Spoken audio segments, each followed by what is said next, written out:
Hello, welcome to my channel. ഇന്നലെ തടി കുറയ്ക്കലിൻ്റെ ഭാഗമായിട്ട് നടക്കാൻ പോയിട്ടുണ്ടായിരുന്നു. നടക്കാൻ പോയപ്പോൾ മഴ ചെറുതായിട്ടൊന്ന് ചാറി തുടങ്ങി. പിന്നെ അത് നിർത്തി. അപ്പോൾ പിന്നെ ഞാനിങ്ങോട്ട് തിരിച്ചു പോന്നു. അപ്പോൾ കുറച്ച് മീൻ കിട്ടിയിട്ടുണ്ടായിരുന്നു. മീനൊക്കെ കട്ട് ചെയ്ത് വാങ്ങിച്ചു. എന്നിട്ട് ഇവിടെ എത്തിയത് കേട്ടാ. അപ്പം ഞാൻ ഇന്നത്തെ കാര്യങ്ങളിലേക്കൊക്കെ കിടക്കുകയാണ്. അപ്പോൾ ഇന്നത്തെ കാര്യങ്ങൾ രാവിലത്തെ ബ്രേക്ക്ഫാസ്റ്റൊക്കെ ഉണ്ടാക്കൽ കഴിഞ്ഞിട്ട് നമ്മൾക്ക് മീൻ കറി വെക്കാനുള്ള തയ്യാറെടുപ്പാണ്. അപ്പോൾ ഒന്ന് ഫ്രഷ് ആവണം അല്ലേ. ഫ്രഷ് ആവാൻ വേണ്ടിയിട്ട് ഞാൻ ചെയ്ത പണി എന്താണെന്നാ, ചെടികളൊക്കെ ഒന്ന് മാറ്റി. ഈ ഉള്ളിൽ വയ്ക്കുന്ന കുറച്ച് ചെടികളൊക്കെ ഉണ്ടായിരുന്നു. അപ്പോൾ അങ്ങനെ തലേന എടുത്തിട്ട് ഞാൻ ഇവിടെ ഒരു ഭാഗത്ത് സ്ഥാപിച്ചു. തല നല്ല ഭംഗിയിലിട്ട തലേനെ കാണാനായിട്ട് മുകളിലെടുത്ത് വെച്ചു. പിന്നെ അപ്പം നമുക്ക് നല്ലൊരു പോസിറ്റീവ് എനർജി നമുക്ക് കിട്ടും. രാവിലെ കിച്ചണിലൊക്കെ കയറി എന്തെങ്കിലുമൊക്കെ ചെയ്യാൻ തോന്നും. നമ്മൾ അവിടെ ഇവിടെയൊക്കെ ഒരു പച്ചപ്പൊക്കെ ഉണ്ടെങ്കിലേ, അപ്പോൾ അതൊക്കെ ഒന്ന് വൃത്തിക്കൊക്കെ ആക്കി വെച്ചു. ഞാൻ കുറേ ദിവസമായിട്ടുണ്ട് വീഡിയോ ഇട്ടിട്ട്, നിങ്ങൾക്കറിയാലോ. അപ്പം ഞാനിന്ന് ചെയ്യാൻ പോകുന്ന കാര്യം വേറെ ആയിരുന്നു. പക്ഷേ ഇവിടെ വന്നപ്പോൾ വേറെ മാറ്റി. കാരണം മീൻ കിട്ടിയപ്പോൾ മീൻ വെക്കാൻ ഒരുപാട് നേരം എടുക്കും. അപ്പോൾ അതൊക്കെ കഴിഞ്ഞിട്ട് വേണ്ട പിന്നത്തത് വീഡിയോ ചെയ്യാനായിട്ട്. അപ്പോൾ മീൻ കറി തന്നെ നിങ്ങൾക്ക് കാണിക്കാമെന്ന് വിചാരിച്ചു. ഇത് വലിയ പൊതി കഴിക്കാനാണ്. അപ്പോൾ നിങ്ങൾ എന്തുട്ടണാവോ എന്ന് വിചാരിച്ചിട്ടുണ്ടാവും അല്ലേ. അത് തക്കാളീനെ ഇത് കിട്ടിയപ്പോൾ തന്നെ ഇത്തിരി പ്രശ്നമായിരുന്നു. അപ്പോൾ ഞാനതിനെ കെട്ടിപ്പൊതിഞ്ഞ് കടലാസിലിങ്ങനെ പൊതിഞ്ഞ് നമ്മൾ ഇങ്ങനത്തെ ഒരു കണ്ടെയ്നറിലാക്കിയിട്ട് നമ്മൾ ഫ്രിഡ്ജിൽ വെച്ച് കഴിഞ്ഞാൽ കുറച്ചും കൂടെ ഫ്രഷായിട്ട് അവിടെ ഇരുന്നോളും. അപ്പോൾ അതിൽ നിന്ന് ആവശ്യത്തിന് തക്കാളിയൊക്കെ എടുത്ത് മാറ്റിയിട്ട് ഞാൻ വീണ്ടും ആ കടലാസിൽ തന്നെ പൊതിഞ്ഞ് ഞാനതിൽ വെക്കുകയാണ് കേട്ടോ. അപ്പോൾ അതിൽ കുറച്ച് ഇങ്ങനെ ചെയ്യാനുള്ള ടെൻഡൻസി കുറച്ചൊക്കെ കുറയും ഇങ്ങനെ വെക്കുമ്പോഴേ. അപ്പോൾ അതാണ്. അപ്പോൾ അതങ്ങനെ എടുത്തിട്ട് ഫ്രിഡ്ജിലേക്ക് വെക്കട്ടെ. അപ്പോൾ 2 തക്കാളി എടുത്ത് വെച്ചിട്ടുണ്ട്. അതൊക്കെ കട്ട് ചെയ്ത് അവിടെ വെച്ചിട്ടുണ്ട്. അപ്പോൾ അരി തിളക്കിനുണ്ടായി. ഇപ്പോൾ ഞാൻ ഇങ്ങനെയാണ് ഇൻസ്റ്റാ പോട്ട് എടുക്കാറില്ല.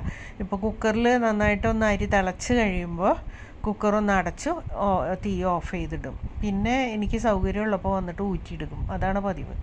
അപ്പം ഞാൻ ചട്ടി വെച്ചു. അതിൽ മുന്നായിട്ട് കുറച്ച് മുളക് പൊടി, മഞ്ഞൾപ്പൊടി, നാളികേരം നേരിയ ചൂടുവെള്ളത്തിൽ അരച്ചെടുക്കുക. അപ്പം നന്നായിട്ട് അരഞ്ഞു കിട്ടും കേട്ടോ. അതാണ് അങ്ങനെ ചെയ്യുന്നത്. എന്നിട്ട് ചട്ടി അടുപ്പത്ത് വെച്ചിട്ട് അതൊന്ന് ചൂടാക്കാൻ വെച്ചു. ആ നേരം കൊണ്ടാണ് അരയ്ക്കാൻ പോയത്. അരച്ച് അവിടെ വെച്ചിട്ടുണ്ട്. പിന്നെ കുറച്ച് വെളിച്ചെണ്ണ ഇതിലേക്ക് ഒഴിച്ചു. ആവശ്യത്തിന് ഒഴിച്ചാൽ മതി. നിങ്ങൾക്ക് വെളിച്ചെണ്ണ കുറവ് മതിയെങ്കിൽ അത്ര മതി. ഇഞ്ചി, പച്ചമുളക്, ലേശം സവോള അത് ചെറുതാക്കി അരിഞ്ഞത് അത് ഇട്ടിട്ട് ഒന്ന് വഴറ്റുക. നന്നായിട്ടൊന്ന് വഴറ്റി കഴിഞ്ഞാൽ വല്ലാണ്ട് പൊരിയൊന്നും വേണ്ട കേട്ടോ. അപ്പോൾ നന്നായിട്ട് കുറച്ച് നേരം ഒന്ന് വാട്ടിയെടുക്കാം. അതിൻ്റെ ഇടയിൽ തക്കാളി ഒന്ന് കട്ട് ചെയ്ത് അതിലേക്ക് ഇടാം. ഒരു തക്കാളി മതി കേട്ടോ. അപ്പോൾ അതും കൂടെ ഒന്ന് കട്ട് ചെയ്ത് നന്നായിട്ട് ഇളക്കി കഴിഞ്ഞതിന് ശേഷം കുറച്ച് കറിവേപ്പിലയും കൂടി ഇട്ട് നന്നായിട്ട് വാടി വരണം. അപ്പം തീ കുറച്ച് വല്ലാണ്ട് കൂടുതൽ വേണ്ട, എന്നാൽ കുറവാവണ്ട. ആ രീതിയിൽ വെച്ചിട്ട് നമ്മളിതിങ്ങനെ വാട്ടിയെടുക്കുക. വാട്ടിയിട്ട് വരുമ്പോൾ നന്നായിട്ട് വാടി വരും. ഒരു കുഴഞ്ഞ പരുവത്തിലാവുമ്പോഴേക്കും നമ്മൾ കുറച്ച് കുടംപുളിയും കൂടെ എടുത്ത് ഇടുന്നുണ്ട്. ആവശ്യത്തിന് ഇട്ട് വയ്ക്കുക. അതല്ല നിങ്ങളുടെ കുടംപുളി ഇടാനായിട്ട് അറിയില്ലെങ്കിൽ കുടംപുളി കുറച്ച് വെള്ളത്തിലിട്ട് വെച്ചിട്ട് ആ വെള്ളം ഒഴിച്ചു കൊടുത്താലും മതി കേട്ടോ. ഇവിടെ ഹാർഡ് വാട്ടർ ആയതുകൊണ്ട് ഞാനിങ്ങനെ തുടയ്ക്കും. ഏത് നേരം തുടച്ചാലും അവിടെയൊക്കെ ഇങ്ങനെ പാടുകൾ ഇങ്ങനെ വീണുകൊണ്ടിരിക്കും. അങ്ങനെ ഒരു ദോഷമുണ്ട് ഇവിടെ. അപ്പോൾ ഇത് ഇങ്ങനെ ഇളക്കി നമ്മളിപ്പോൾ കുടിക്കാനൊക്കെ നമ്മൾ വെള്ളം വരത്തിച്ചിട്ട് നമ്മൾ ബോട്ടിൽ വാട്ടറാണ് യൂസ് ചെയ്യുന്നത്. വെക്കാനും ചോറൊക്കെ വെക്കുന്നത് അതിലാണ് കേട്ടോ. ഇപ്പോൾ ഞാനത് നന്നായിട്ട് വാടി കഴിഞ്ഞപ്പോൾ നന്നായിട്ട് അരഞ്ഞിട്ടുണ്ട് കണ്ടോ. ഇന്ന് നമ്മൾ നാളികേരം അരച്ചിട്ടാണ് വെക്കുന്നത്, പിഴിഞ്ഞിട്ടൊന്നുമല്ല കേട്ടോ. അങ്ങനെ തന്നെ പണ്ട് നമ്മൾ അമ്മീമേലൊക്കെ അരച്ചിട്ട് വെക്കുന്ന ആ രൂപത്തിൽ തന്നെ നമ്മൾ ഇന്ന് വെക്കുന്നത്. അപ്പോൾ കുറച്ചും കൂടെ വെള്ളം ഒഴിച്ചിട്ട് ആ ജാറൊന്ന് കഴുകി ആവശ്യത്തിന് വെള്ളം അതിലേക്ക് ഒഴിച്ചു കൊടുക്കാം. മീൻ എന്ന് പറഞ്ഞാൽ റൂഹോണ്. ഞാനിപ്പോൾ കടൽ മത്സ്യം വാങ്ങിക്കാറില്ല. എന്തോ എനിക്കിപ്പോൾ വേണ്ടാന്ന് തോന്നി. അപ്പോൾ അതുകൊണ്ട് ഞങ്ങൾ ഡാം മീൻ ഇവിടെ ഫ്രഷ് കിട്ടും. മീൻകരയിലത്തെ മീൻ ഇവിടെ ധാരാളം കിട്ടും. അപ്പോൾ അത് ഒരു കിലോന് 200 രൂപയായിട്ടാണ് നമുക്ക് മീൻ കിട്ടുക കേട്ടോ. അപ്പോൾ അത് ക്ലീൻ ചെയ്ത് കട്ട് ചെയ്ത് കിട്ടും. അപ്പോൾ ആവശ്യത്തിന് ഉപ്പും കൂടി ഇട്ട് കൊടുത്തിട്ട് ഇത് നന്നായിട്ട് ഇതൊന്ന് തിളയ്ക്കട്ടെ കേട്ടോ. മീൻ ഇപ്പം ഇട്ട് കൊടുക്കണ്ട. നന്നായിട്ട് തിളച്ച് അതിൻ്റെ കുത്തുമണം ഏകദേശം ഒന്ന് പോട്ടെ. എന്നിട്ട് നമുക്ക് മീനൊക്കെ പറക്കി വെക്കാം. കേട്ടോ. ഇത് നമ്മൾ ഷാപ്പിലെ കറി എന്ന് പറയുമ്പോൾ അതെങ്ങനെയാണ് നമുക്ക് നല്ല ഭംഗിയിൽ ഷാപ്പിലെ കറി ഇരിക്കണതെന്ന് പലരും ചോദിക്കും. ഞാൻ എങ്ങനെ മീൻ കറി വെച്ചാലും അതിനൊരു പ്രത്യേക ഒരു മഞ്ഞ കളറായിരിക്കും. അതിൽ കഴിക്കാൻ തോന്നൂല, കണ്ടു കഴിഞ്ഞാൽ തന്നെ ഒരു വൃത്തിയില്ല. മീൻ കറി എന്ന് പറഞ്ഞാൽ ചുവന്നൊക്കെ ഇരിക്കണ്ടേ, ഇടിവെട്ട് മീൻ കറിയൊക്കെ ആവണ്ടേ എന്നൊക്കെ വിചാരിക്കും. പലരും പല രീതിയിലൊക്കെ ചെയ്ത് നോക്കിയാൽ ആ കളർ അങ്ങോട്ട് വരുന്നില്ല എന്ന് പറയും, ആ പെർഫെക്ഷൻ അങ്ങോട്ട് വരുന്നില്ല എന്ന് പറയും. അതിന് നമ്മൾ എന്ത് ചെയ്യണമെന്ന് പറയാം. നന്നായിട്ട് തിളച്ച് കഴിഞ്ഞപ്പോൾ മീനൊക്കെ പറക്കി വെച്ച് മീൻ ചെറിയ തീയിൽ കിടന്ന് നന്നായിട്ട് വറ്റി വർത്താനം പറഞ്ഞതിൻ്റെ ഇടയിൽ അതൊക്കെ കാണിക്കാൻ അങ്ങോട്ട് വിട്ടുപോയി. പിന്നെ അതേ പാത്രം വെച്ചു. ഞാനത് ചുവന്നുള്ളിയാണ് എടുത്തിട്ടുള്ളത്. സ്വാദത്തിരി കൂടും ചുവന്നുള്ളി ആകുമ്പോൾ അത് നേരില്ലെങ്കിൽ സവോള തന്നെ ചെറുതാക്കിയിട്ട് കട്ട് ചെയ്താലും മതി. അപ്പോൾ നന്നായിട്ടൊന്ന് വാടി വരട്ടെ. ഇനിയാണ് ട്രിക്ക് കാണിക്കാൻ പോണത് കേട്ടോ. ആ ട്രിക്ക് നിങ്ങൾ സൂത്രാണ്, നിങ്ങളത് നോക്കി കാണണം. അപ്പോൾ ദേ കാശ്മീരി മുളകാണ് ചേർക്കുന്നത് കേട്ടോ. 1 ടേബിൾ സ്പൂൺ തന്നെ കാശ്മീരി മുളക് ചേർക്കുന്നുണ്ട്. അധികം ഉണ്ടെങ്കിൽ 1 ടേബിൾ സ്പൂൺ ചേർത്താൽ മതി, വല്ലാണ്ട് കൂടുതലായാലും കുത്തുമണാവും കേട്ടോ. അപ്പോൾ അതേ ഇങ്ങനെ തീ കുറച്ചിട്ട് ഒന്ന് മൂപ്പിച്ചെടുക്കാം കേട്ടോ.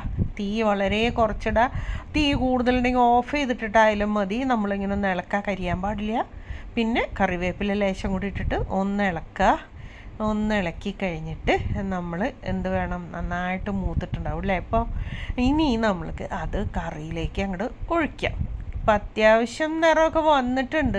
കാശ്മീരി മുളകാണ് ഞാൻ നേരത്തെ കൂട്ടിയെന്ന് നിങ്ങൾക്കറിയാലോ. ആ 1 ടേബിൾ സ്പൂൺ ചേർത്തിട്ടുണ്ടായിരുന്നല്ലോ, അത് തന്നെ ഇപ്പം അതേ ഇട്ട് കൊടുത്തു. പിന്നെ കുറച്ച് പച്ചമുളകാണ് നമ്മൾ എരിവിനായിട്ട് ചേർത്തിട്ടുണ്ടായിരുന്നത് കേട്ടോ. ഇപ്പം നല്ല കളറായിട്ടുണ്ട്. ഇനി നമ്മൾ കുറച്ച് ചിറ്റിച്ചു കൊടുത്തിട്ട് കുറച്ച് നേരം അടച്ച് വെച്ചാൽ അത് സൂപ്പർ, എന്താ പറയുക, നല്ല ചോന്നിരിക്കുന്ന മീൻ കറി, നല്ല സ്വാദും ഉണ്ടാവും കേട്ടോ. അപ്പം നിങ്ങൾ ഇങ്ങനത്തെ രീതിയിലൊന്നും വെക്കാത്തവർ മിക്കവാറും ആൾക്കാരൊക്കെ ഇങ്ങനെ ചെയ്യണതായിരിക്കും. അപ്പം ഞാനിങ്ങനെ കാണിച്ചു എന്ന് മാത്രമേ ഉള്ളൂ. അപ്പോൾ അതേ കുറച്ച് വിത്തുകൾ കഴിഞ്ഞ ദിവസം നാട്ടിൽ പോയിട്ട് വന്നപ്പോൾ ഇവിടെ എന്താ പറയുക, മണ്ണുത്തിയിൽ കയറിയിട്ടുണ്ടായിരുന്നു. മണ്ണുത്തിയിൽ കയറിയിട്ട് കുറേ വിത്തുകളൊക്കെ വാങ്ങി. കുറച്ചൊക്കെ വിത്ത് അവിടെ അപ്പുറത്തിരിക്കുന്നുണ്ട്. ഞാൻ ഇവിടെ ഇരിക്കുന്നത്, ഞാനിത് എന്തായാലും എനിക്ക് വിത്ത് കിട്ടി കഴിഞ്ഞാൽ വേഗം പാവണം, അതല്ലെങ്കിൽ എനിക്ക് മനസ്സിനൊരു പ്രയാസമാണ്. അയ്യോ അത് ഭാവിയില്ലോ. അപ്പോൾ പയർ, കൈപ്പയ്ക്ക, പിന്നെന്തിട്ടാ വാളറിങ്ങിയ പയർ, വെണ്ട, ഇങ്ങനെയൊക്കെ കിട്ടിയിട്ടുണ്ട്. അപ്പോൾ ഇതൊക്കെ നമ്മളതിന് പോട്ടി മിക്സൊക്കെ നിറച്ച് നല്ല പാകാക്കിയിട്ട് വെച്ചിട്ട് ഇന്ന് വള്ളി വന്നിട്ടില്ല. പക്ഷെ ഞാനിത് ഒഴിവുള്ള ചട്ടികളിലൊക്കെ പാവിയിടാൻ പോവാം കേട്ടോ. പാവിയിട്ട് അധികം മഴ ഇവിടെ പെയ്യുന്നില്ല, സാവകാശമേ പെയ്യുന്നുള്ളൂ. ഇനി നമ്മളെ മീൻകറി എന്തായിന്ന് നോക്കണ്ടേ. അതാ നല്ല കളറായില്ലേ. ഇനി നമുക്കിത് കഴിക്കാനും നല്ല രുചിയാണ് കേട്ടോ. ഞാനത് എടുത്ത് നോക്കാം. വളരെ സോഫ്റ്റ് മീനായതുകൊണ്ട് ഇങ്ങനെ എടുക്കുമ്പോഴേക്കും ഇതിങ്ങനെ പൊട്ടി പോകണം കേട്ടോ. അപ്പോൾ ഇങ്ങനെ നിങ്ങളൊന്ന് തയ്യാറാക്കി നോക്കുക കേട്ടോ. അപ്പോൾ മീൻകറി ഇങ്ങനെയാണ് നമ്മൾ നല്ല കളറായിട്ടുള്ള മീൻകറി വെക്കുക കേട്ടോ. എല്ലാവർക്കും ഒന്ന് ഷെയർ ചെയ്ത് കൊടുക്കുക. ഞാൻ വീണ്ടും വരാം കേട്ടോ. Okay, by.